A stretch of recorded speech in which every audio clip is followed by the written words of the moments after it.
Welcome to NucleCast, the official podcast of the ANWA Deterrence Center.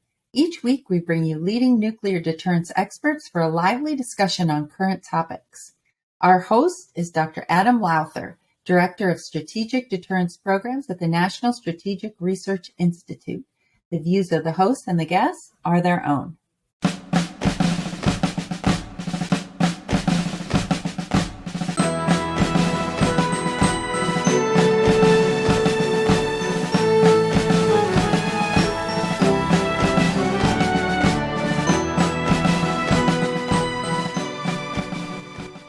All right, and welcome back to the latest edition of NucleCast. I, of course, am your host, Adam Lowther. So welcome back to another episode.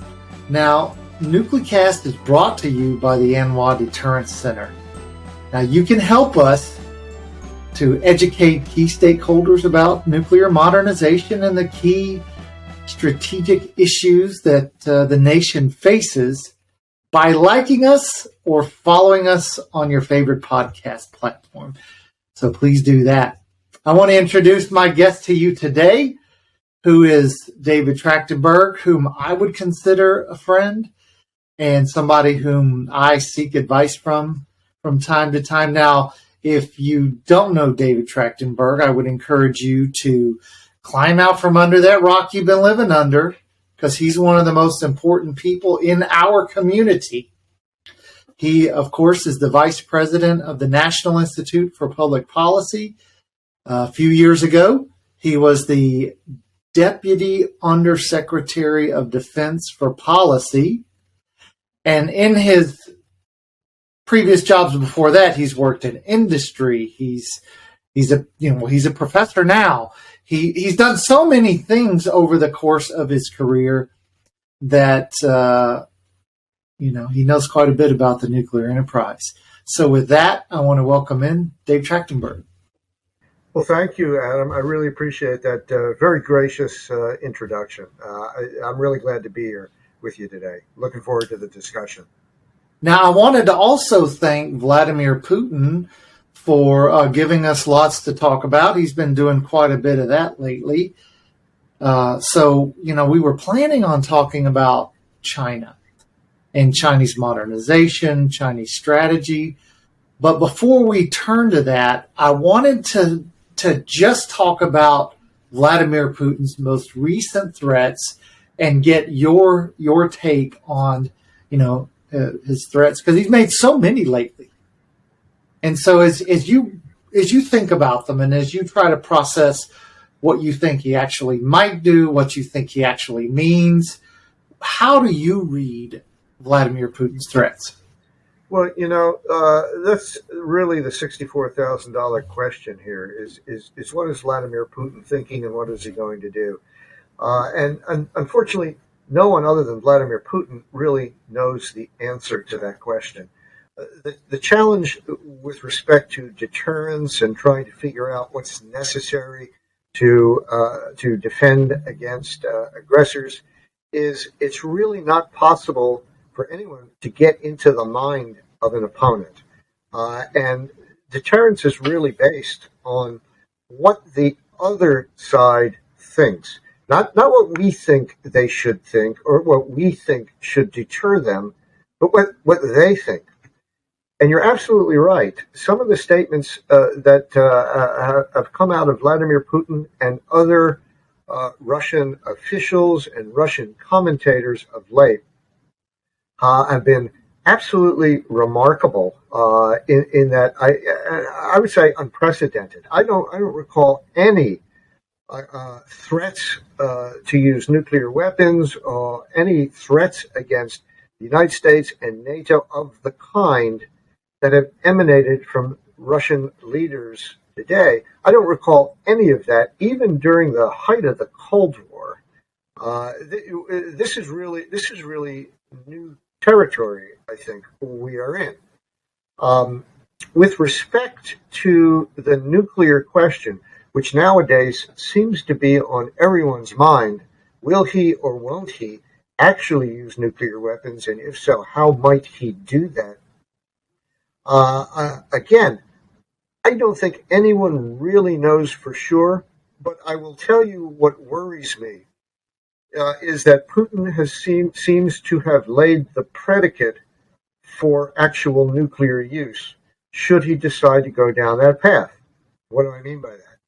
What I mean by that is the Russian Federation has publicly outlined and expressed the conditions under which their use of nuclear weapons would be justified, in their view. And they've laid that all out publicly.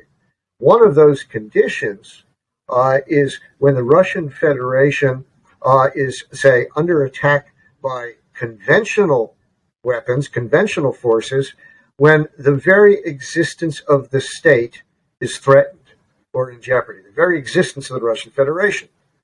Now, if you look at some of the statements from Vladimir Putin, he has used those exact words in connection with the situation in Ukraine.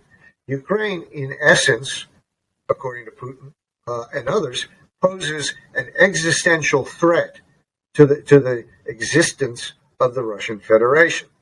And so I think what he has done and what other Russian leaders have done is essentially laid the predicate for nuclear use, should they go down that path. I think that's extremely worrisome. Yeah, it is, and that's one of the sort of, if you follow, the commentariat, you have folks that are, pontificating on whether will he or won't he, and what are the probabilities he will, and what are the probabilities he won't. But one of the things I sort of think most about is what is the United States, and of course NATO more broadly speaking, our ability to effectively deter Vladimir Putin in our capabilities, our posture, our policy. As you look at not only what Vladimir Putin says, but, I see the world in terms of, prospect theory. I believe that people think in terms, they overvalue losses and they undervalue gains. So they means they tend to be risk averse. And I think nuclear weapons are, designed for that type of a mindset. But I wondered, are we postured such that we create that sense of potential loss for Vladimir Putin, or are we postured both with our capabilities and policy such that we minimize that loss that would effectively deter him? Mm-hmm. It's a great question. The problem is, I don't think Putin or the Russian leadership generally believe that the U.S. deterrent, and in particular our nuclear deterrent, is that credible against a Russian invasion of Ukraine or Russian action against Ukraine, which of course is not a NATO member. However, if you look at what the Russians have been doing, I think the Russian objective is not just to break up Ukraine or take some pieces of Ukraine. I think the overall Russian objective is to basically refashion the entire world order, which they believe has been unfairly dominated by the United States and the West. It's a much broader strategic objective. And in terms of deterrence and our ability to deter Russia, I think obviously, despite some of the statements that the current Biden administration made prior to the Russian invasion, some of the threats of sanctions and things like that, that was insufficient to deter Putin from actually going back into Ukraine. Remember, he seized Crimea in 2014, and now again, the more massive invasion of Ukraine. So in that respect, I think Putin saw weakness in U.S. policy. I think the fact that the President of the United States has essentially established what I would consider red lines. But the red lines are more applicable to us than to Russia. And what I mean by that is President Biden has said, we will not deploy American forces to Ukraine. Right. We will not take certain actions because they could be perceived as escalatory or provocative. In fact, the United States postponed two routine ICBM tests, long planned, in an effort to try to avoid anything that could be perceived as escalatory. How did the Russians respond? Well, they basically have their new Sarmat ICBM, and have heralded that, as sort of their one of their new systems, their answer to us. There's been absolutely no reciprocity in terms of restraint. The restraint we have exercised in our strategic forces and policy has not been matched by similar restraint. And in fact, I tend to believe that it has served as an inducement or an encouragement to the Russians to do more. The other thing I would note is that the former Russian president, Dmitry Medvedev, just several days ago, made a very belligerent statement in which he said, and I'm paraphrasing, but I think I have the statement almost pretty accurate, essentially that NATO cares more about Washington, London, and Brussels than it does about Ukraine. In other words, almost an implicit threat there to the United States and to NATO, saying, don't get directly involved in this conflict because we have the ability to reach out and touch your capitals. And as Putin said, this is not a bluff. I'm not bluffing. And so the threats have been coming from the Russian side, sort of fast and furious. And I think unfortunately the United States has a bit of a credibility problem in trying to convince Russia that what they did, that they should not have done what they did in Ukraine. Well, it's interesting because if you saw it over the weekend, I think it was General Petraeus was on Meet the Press or one of the Sunday shows, I think it was. And he said that one of the things that he thinks the U.S. might do in the event of a use of a nuclear weapon or small number would be to sink the Russian fleet. Now that to me, does that seem sort of an appropriate response? Or as I sort of think about it, I wonder, is that, even though it's a conventional response, is it a much more escalatory response than a potential low or ultra low yield use of a nuclear weapon against a very specific military target, which, as we sort of pontificate about what the Russians actually might do, there's no real thought that they're going to put, a 200 kiloton ballistic missile in downtown Kiev, but there's more likely going to be a low or ultra low yield weapon on some military target, which, if you're familiar with nuclear weapons effects, that's a pretty limited strike. So how would a U.S. strike, like destroying a Russian army or destroying, the Black Sea or Baltic fleets, would that be escalatory, even if it's a conventional response? I think, number one, it depends on what the Russians actually do, and if they use nuclear weapons, what does that look like? How is that done? How many are used? What are the circumstances, etc.? But number two, and perhaps more to your point, is that I think the Biden administration may view such a response, in fact, as escalatory, and anything that involves a direct confrontation with the Russian Federation, I think, is likely to be seen as escalatory, or too escalatory a step to take. And it seems as though the administration has been frantically searching to try to find some off-ramp for Putin to de-escalate the crisis, while Putin is threatening to escalate the crisis. Obviously, Putin doesn't want to lose. There's a reason he attacked Ukraine. There's a goal and objective he has in mind. He does not want to lose. And so, the question is, will he accept defeat or is he willing to escalate? He says he's willing to escalate. Is the United States willing to escalate in response? I think that's the question. And as of yet, I've not seen the U.S. administration, express any kind of willingness to escalate to the level of direct U.S.-Russian confrontation. President Biden has said, we don't want World War III. Well, there's no automatic escalation to World War III. There are all kinds of things that can be done. General Petraeus has suggested some, others have suggested other things.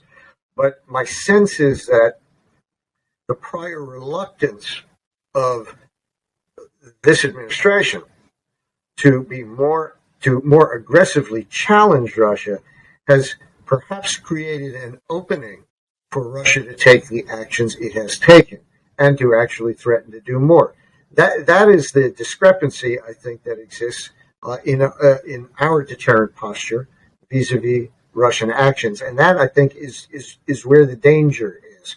It may be too late to deter Russia from taking escalatory action if they believe that they can get away with it, because NATO would never launch an attack against Russia because of the vulnerability of NATO capitals and NATO populations to a Russian response.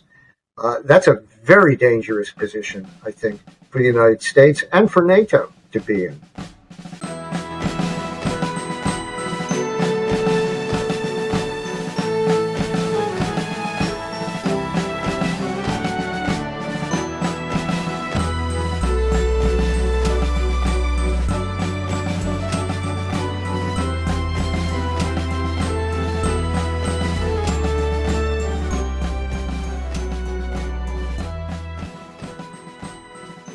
This episode of Nuclecast is brought to you by the ANWA Deterrence Center, whose mission is to educate Americans about the nuclear enterprise and strategic deterrence.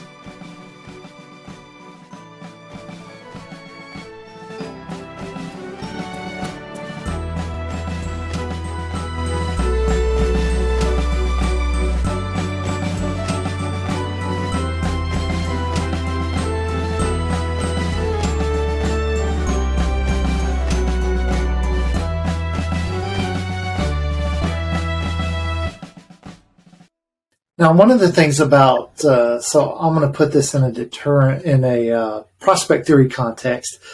And so, and I think about that this helps explain like Saddam Hussein's actions, for example. So according to prospect theory, because we overvalue potential losses, we are therefore risk averse when we should take a risk because of a high probability of getting a gain. Instead, we say, nope, not going to take that high probability risk because I fear the small potential loss more. So that's what it says. But then it also says that once someone is guaranteed a loss, so they know they're going to take a loss, they double down and become highly risk acceptant. And so if you take that and apply that to inferior adversaries of the United States, whether it's Slobodan Milosevic or Saddam Hussein, when the United States essentially says, "Hey, we're going to remove you from power, we're going to destroy your regime, we're going to do all these terrible things," then you essentially leave that authoritarian no other option but to fight the United States. And so I wonder, are we in a position with Vladimir Putin now where we have essentially created a situation where we're guaranteeing Vladimir Putin a loss, and therefore he's going to, as prospect theory would predict, he's going to double down, like a gambler does when they start losing. They say, oh man, I've lost a bunch of money. I better double my bets and win it back. So is he sort of following this model? And if it's true, is there a way that we can sort of remove the guaranteed loss and create, because it's all perceptual, it's all psychological. Is there a way to create a situation in which Vladimir Putin doesn't think he's guaranteed a loss, and therefore he sort of reverts back to that risk averse model? Is that even possible? Yeah, that's a really great question, and it's a great analogy that you raised in terms of the gambling analogy. There have been studies that have been done that actually back that up. That say, a gambler who's losing money feels that he needs to double down to try to reclaim what he believes he's owed. It is his money, and to try to win that back, he wants to try to, he'll bet more. Russia believes, and Putin believes, Ukraine is part of Russia and should be part of Russia. So he sees an independent Ukraine as from his perspective, anti-historical. Okay, so the loss of Ukraine as part of the Russian empire, so to speak, makes him want to double down to reclaim what he believes is rightfully his or rightfully Russia's. That is the problem. He's willing to take risks that the United States is not, at least to this point, has not been willing to take. The United States is basically sort of a risk averse, a status quo power. Putin and Russia are seeking to upend the status quo. They're seeking to replace the world order, again, that they believe is been dominated by the United States, with one more to their liking. They're willing to take greater risks in order to do that. Is there a way that we can prevent Putin with some kind of a solution where he doesn't feel that he has lost? I don't know what the answer to that question really is. I'll be honest with you. I don't know if there is a way to convince Putin that he should cease and desist in what he is doing and attempting to do. But I will tell you, I also don't believe that that the challenge falls to us to try to give him some kind of an out. He has created the circumstances that he is now dealing with. I think we have done a good job in arming the Ukrainians and in getting the kinds of weapon systems they need to score some victories on the battlefield against Russia. I've seen the reports about some of the low morale of the Russian troops. We've all seen, I think, some of the videos of the protests going on in Russia based on the call up of additional military personnel and things like that. But Putin has put himself in this situation. And again, not being able to read the mind of others, it's awfully hard to know what he might consider acceptable or unacceptable. And really all we have to go on are his statements and his actions. And both his statements and his actions appear to be much more risk tolerant and much more aggressive in nature. So I don't know that there's anything that we can do right now other than to make sure Ukraine emerges from this victorious, and the Russian goal or objective of essentially reclaiming Ukraine is defeated. Now, you wrote, I think you and Keith Payne collaborated on a recent monograph that addresses what, Admiral Richard, the current STRATCOM commander, has said is one of his biggest priorities. And this is the challenge of what some are now calling tripolarity, or the fact that we live in a world in which it's not just the United States and the Soviet Union, it's the United States, the Soviet Union, and a rapidly China with a rapidly increasing nuclear arsenal. And so as you and Keith tried to get at this challenge, what was your sort of take on tripolarity and the solution to the problem?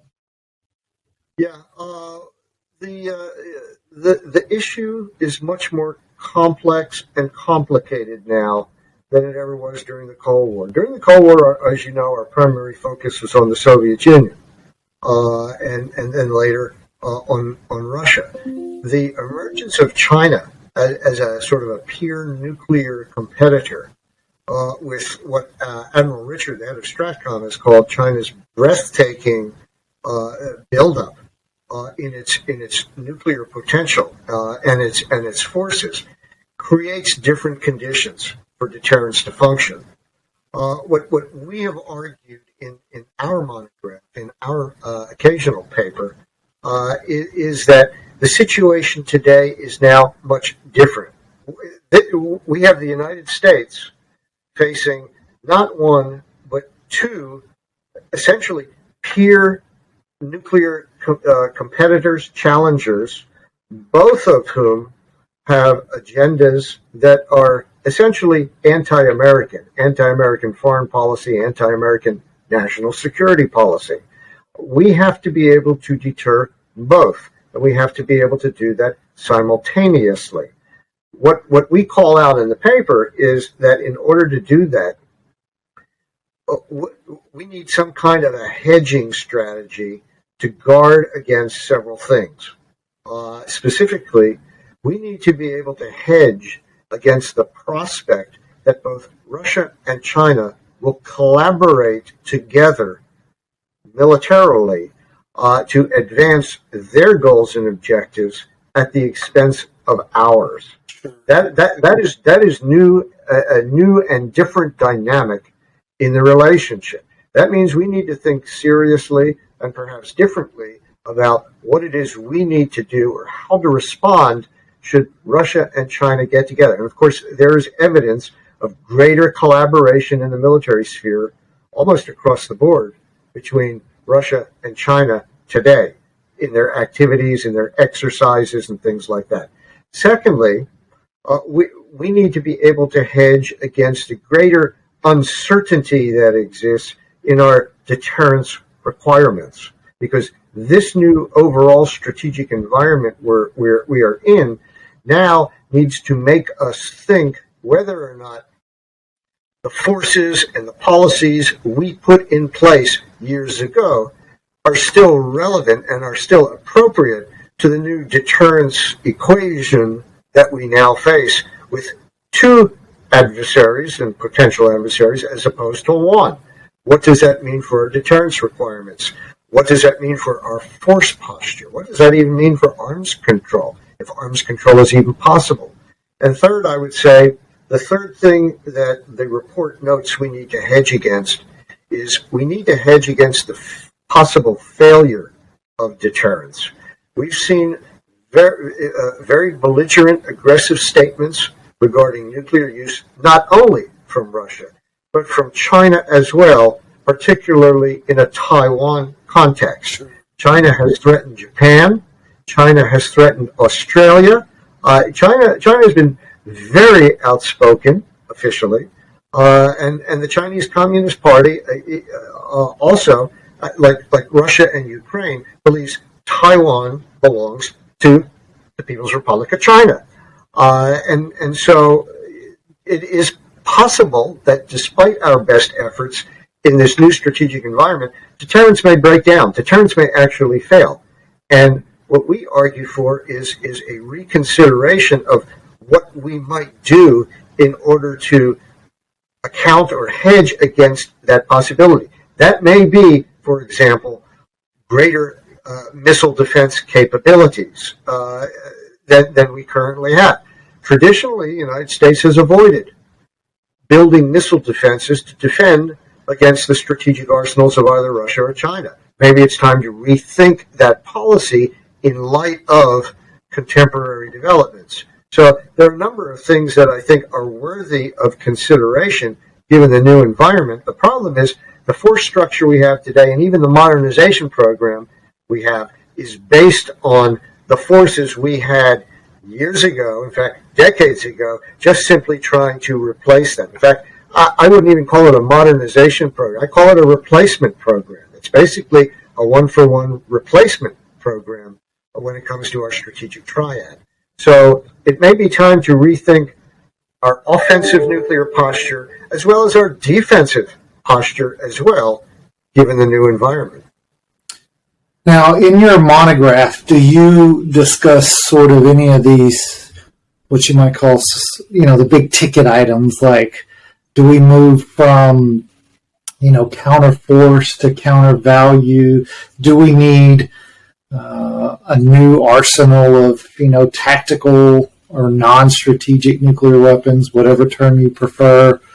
Some of these sort of bigger challenges that we face, or possible solutions. Do you guys discuss that? Well, we don't get into specific programmatic issues across the board in terms of we need this new system or we don't need that system. We do discuss some systems. For example, one of the more controversial ones has been the SLICM-N, the nuclear sea-launched cruise missile that the Trump administration, in its nuclear posture review in 2018, proposed to go forward with.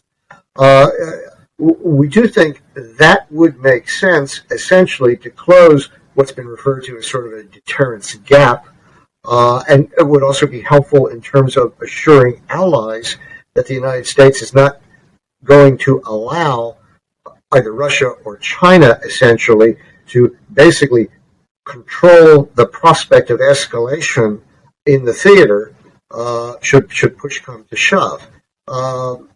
We do say it's time for a relook at homeland missile defenses. In fact, we came out with another report just recently on the benefits of an enhanced homeland missile defense capability. So we tried to take, at least in our report, we tried to take a bit of a broader, holistic view of the challenges we face and the need to sort of rewicker our thinking about how to deal with that in a way that best contributes to an enhancement of deterrence, including extended deterrence and assurance of allies, in a way that makes the most sense. I'm hopeful that sort of the logic of what we said in our report and the recommendations that we propose will be taken seriously, but it's going to require a lot, sort of a change in the mindset in the way we approach these issues. I think the time has come where we've got to get out of sort of the Cold War mentality and the post-Cold War idea that what we had back in the 90s or the early 2000s is sufficient for the 2020s, 2030s, and beyond.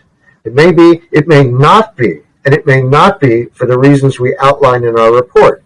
Therefore, we really need a serious reconsideration, I believe, especially today, in terms of how to bolster deterrence of Russia, China, or anyone that might seek to challenge the United States or the NATO alliance. Yes, I certainly agree. It's time to relook at our long-held assumptions. Now, unfortunately, we are out of time for this show. And what's so terrible about that fact is that we didn't even get a chance to talk about China. So what that means for you is that you are going to have to come back on the show here soon, and we will talk about China. No Russia, no strategy, just a discussion about Chinese nuclear strategy, Chinese weapons development, and where you think they're heading. So, well, Adam, I would be delighted to do that, of course. First of all, it's always a pleasure to engage with you. You know quite a bit, obviously, about these topics. I admire your understanding of these issues, and I'm always happy to exchange views with you on any of these topics. So whatever you say, I will be more than happy to follow your lead. All right. Well, I want to thank you for coming on the show, Dave Trachtenberg, and I will look forward to having you back. And also want to thank the audience for spending your time listening to NucleCast, brought to you by the ANWA Deterrence Center.